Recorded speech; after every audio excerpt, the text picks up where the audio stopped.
Cubism, a new perspective in art.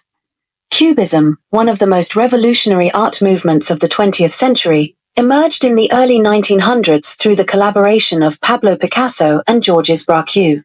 This style broke away from traditional perspectives by deconstructing subjects into geometric shapes and reassembling them to present multiple viewpoints simultaneously.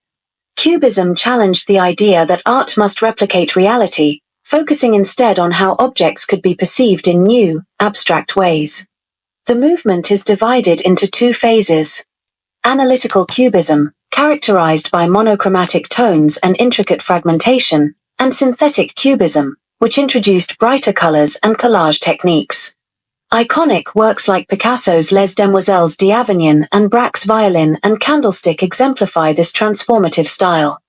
Cubism not only redefined visual art but also influenced architecture, design, and literature, leaving a lasting impact on modern creativity.